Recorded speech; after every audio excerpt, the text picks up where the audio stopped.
BGS Tulungagung Channel. Jangan lupa untuk like dan subscribe di BGS Tulungagung Channel. Mantap. Yes. Jangan lupa like, comment, and share channel BGS Tulungagung Channel.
Dengan Panembahan Senopati itu versi yang lain. Versi yang lain itu adalah pernikahan perkawinan antara Hanyokro Wati dengan Banowati dari Pajang. Kita tidak perlu membahas perbedaan karena itu tidak penting. Yang penting adalah bagaimana kita belajar dari sejarah. Jadi ini catatan ya, bukan belajar sejarah, tapi belajar dari sejarah. Ada bedanya apa enggak ini? Ada. Yang satu belajar sejarah, yang satu belajar dari sejarah. Pilih yang mana? Yang belajar dari sejarah. Ya, di sana saya menyampaikan bahwa sepertiga isi Al-Quran itu adalah sejarah. Dan pelajarilah, ambil ibrah dari sejarah kaum-kaum yang terdahulu. Ini penting sekali. Kenapa harus kita belajar dari kaum terdahulu? Karena kalau kita ingin memandang visi ke depan, maka yang kita tengok adalah spion yang ada di belakang. Jadi kalau kita tidak punya spion, visi kita membangun bangsa itu tidak akan kita temukan. Tadi Bupati sudah menyampaikan, kalau dari runutan Tumenggung Surontani, jadi kalau silsilah itu nanti munculnya kan Ki Juru Martani. Nah, Ki Juru Martani itu beliau seorang ahli politik, ahli tata perang, walaupun tidak pernah berperang, tapi ahli tata perang. Karena beliau yang mengatur strategi dan juga ahli pertanian. Ki Juru Martani kalau berunut, beliau adalah murid atau santri Kanjeng Sunan Kalijogo. Ki Juru Martani. Nah, dari mana Ki Juru Martani itu belajar ilmu pertanian? Jadi ini kita singgung sedikit ya, kan penting. Ki Juru Martani belajar ilmu pertanian yang nanti akan diteruskan sampai Tumenggung Surontani itu adalah dari sejarah perang Paregreg. Pernah mendengar ya? Perang Paregreg di zaman kerajaan apa itu? Kerajaan Majapahit. Jadi perang Paregreg, perang saudara yang cukup lama sehingga sampai meruntuhkan kerajaan Majapahit. Disitulah tadi pernah disinggung oleh Bapak Agus tentang Giri Kedaton. Itu adalah Sunan Giri Maulana Mali Ibrahim yang dia datang ke Nusantara, yang dituju adalah Gresik. Pantai utara, jadi di pantai utara, potensi yang ada di pantai utara adalah potensi air dan potensi lahan. Nah, Syekh Maulana Malik Ibrahim ini kalau menurut sejarah serat Wali Sana, jadi bukan serat Wali Songo. Jadi kalau dalam tulisan Surakarta itu namanya serat Wali Sana. Wali Sana yang dimaksud adalah Wali Songo. Karena Sana itu berarti juga Songo. Ini berasal dari Azerbaijan. Pernah belajar ke Mesir, yang dia belajar ilmu pertanian yang memanfaatkan sungai apa? Nil, betul. Ilmu dari Maulana Malik Ibrahim ini yang dibawa ke Gresik, dipelajari juga oleh Sunan Kalijogo. Sunan Kalijogo diteruskan kepada Ki Juru Martani. Ki Juru Martani berikutnya nanti diteruskan oleh Tumenggung Surontani. Saat itu, tadi disebutkan juga oleh Bapak Agus, setiap peran itu akan memunculkan yang pertama, ketahanan pangan dan kedaulatan pangan itu akan runtuh. Karena kenapa? Karena masyarakat tidak sempat berpikir, rakyat itu tidak sempat berpikir untuk bercocok tanam, termasuk di perang Paragrek. Sehingga Syekh Maulana Malik Ibrahim saat itu ini betul-betul mengajari masyarakat di pesisir utara itu untuk belajar bertani dan berhasil. Bahkan di era itu, jadi yang salah satu menciptakan alat pertanian dengan nama pacul, jadi itu adalah Maulana Malik Ibrahim. Karena saat itu orang-orang masyarakat Nusantara, terutama masyarakat Jawa, itu tidak mengenal pacul. Hasil dari pertanian yang dilakukan oleh Syekh Maulana Malik Ibrahim inilah yang digunakan untuk menopang, membantu kerajaan Majapahit dalam menyokong ketahanan pangan dalam kondisi perang saudara. Ya, pentingnya. Jadi ini sebagai catatan kita dalam sejarah bahwa the last battle ini bahasanya Bapak Wadi. Jadi bahasa teori perang internasional saat ini, the last battle, pertempuran terakhir nanti. Ini kalau pengamat-pengamat Barat itu menyatakan pertempuran terakhir nanti itu adalah perang dalam perebutan bahan pangan. Betul. Perebutan bahan pangan. Inilah kenapa ASEAN ini begitu penting. Ketika kondisi bangsa ini itu menghadapi krisis pangan yang luar biasa. Padahal kita disebut Ummah Rifah Loh Jinawi.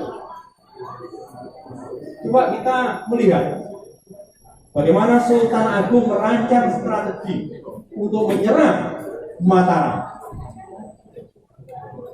Peperangan pertama yang dipimpin oleh Temenggung Baurekso, ya,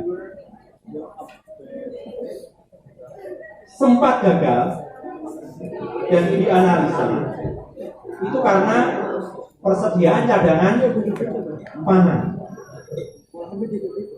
Lalu di era dipimpin oleh Tumenggung Surontani, maka dilakukan mendirikan lumbung-lumbung pangan di basis-basis pertahanan mulai dari Karawang. Jadi artinya Sultan Agung di era saat itu, beliau itu sudah memetakan daerah mana yang bisa dijadikan lumbung pangan, dan itu sampai dengan saat ini masih menjadi lumbung pangan, termasuk Karawang.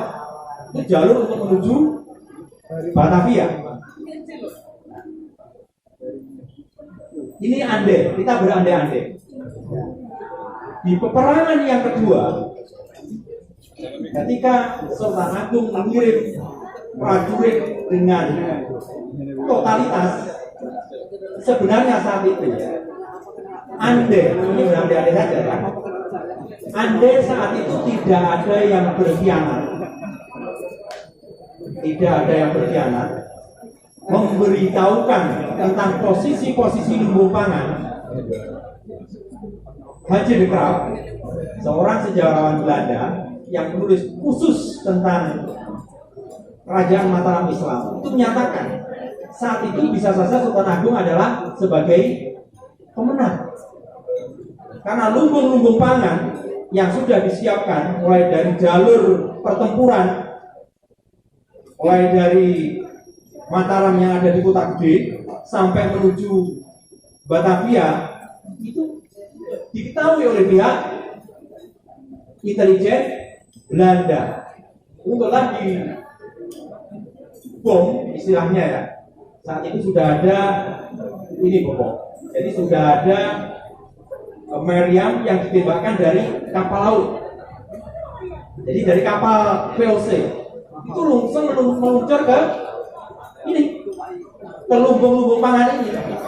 Untuk itulah, karena lumbung pangan itu banyak yang terbakar, maka prajurit Sultan Agung itu mundur pada akhirnya. Bukan berarti kalah total, tapi mundur. Tadi sudah dijelaskan oleh Bung Agus bahwa ada dua versi tentang situasi pengepungan yang dilakukan oleh prajurit Mataram ke Batavia. Ini adik-adik yang di SMK 1 ini harus tahu ya. Penemu senjata biologi pertama kali itu adalah Sultan Agung. Apa yang dilakukan oleh Sultan Agung? Sungai Ciliwung dibendung, ya, alirannya dibuat sedikit, masuk ke Batavia, itu dimasukkan apa? Pernah mendengar? Berbagai macam bangkai, sehingga banyak tentara VOC yang kena kolera. Itu luar biasa. Jadi strategi senjata biologi yang dilakukan oleh Sultan Agung. Sehingga sejarawan Belanda menyatakan bahwa matinya JP Koen atau Moerjangkung, di pemimpin Gubernur Jenderal di Batavia itu karena kolera.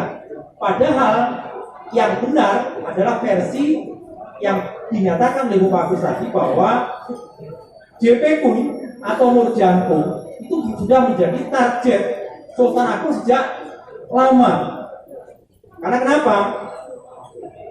JP Koen ini itu pernah melakukan pembantaian di Banda Neira. Jadi orang Banda Neira yang melakukan perlawanan terhadap VOC itu dibantai oleh JP Koen atau Moerjangkung ini dengan menggunakan tentara bayaran dari Jepang. Padahal kalau ditelusuri, salah satu jalur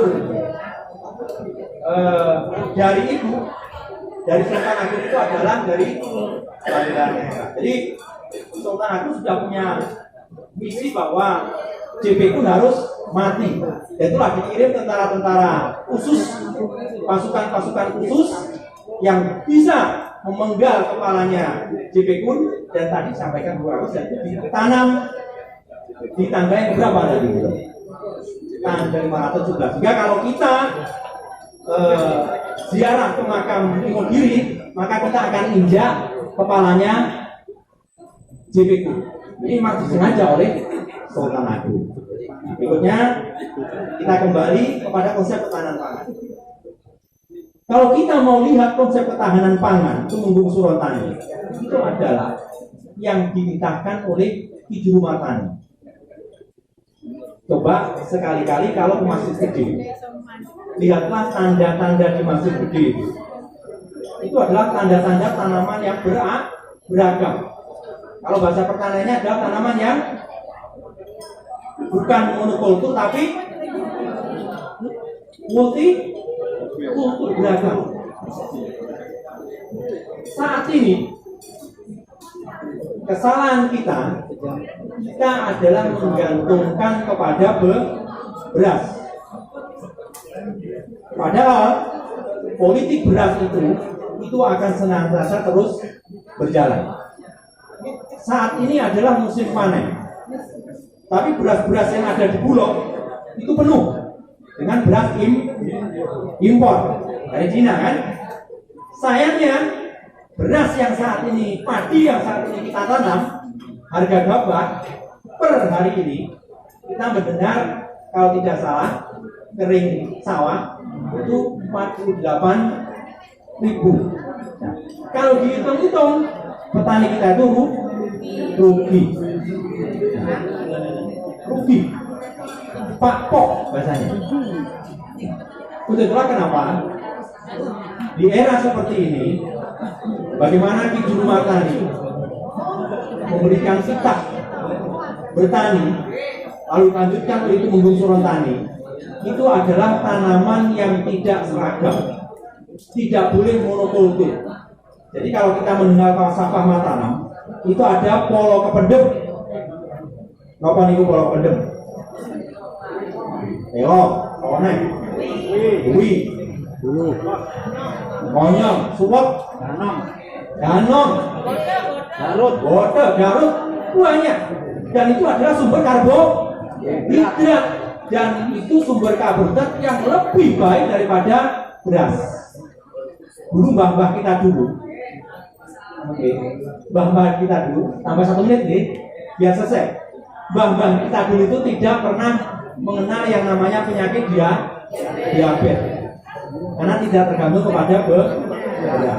Ada polo kependem, ada polo gumantung. Apa nih polo gumantung? Oh, polo gumantung. Walo. Wale. Nah, Pak Ustad. Cerdas. Jadi itu titah dari Tumenggung Surontani. Siapkan konsep pertanian yang itu tidak monokultur, tapi diversifikasi pangan. Itu inti dari titah Ki Juru Martani dari Sunan Kalijogo, ya, bahkan nanti diteruskan kepada Tumenggung Surontani. Demikian sekelumit kisah ketahanan pangan dan kedaulatan pangan di era Mataram Islam yang dilakukan oleh Tumenggung Surontani, tentunya di Kabupaten Tulungagung ini, karena Bapak Agus, saya baca dari leluhur kami Mbah Joyomo itu di catatan sipil, data-datanya masih ada. Itu adalah mbah kita, umur kita, yang dia pernah lurah yang kedua di desa Pojok. Itu adalah pasukan anak buah dari Tumenggung Surontani. Nanti ya bagi data-data balik. Demikian yang kita sampaikan. Mohon maaf atas segala salah dan hilaf.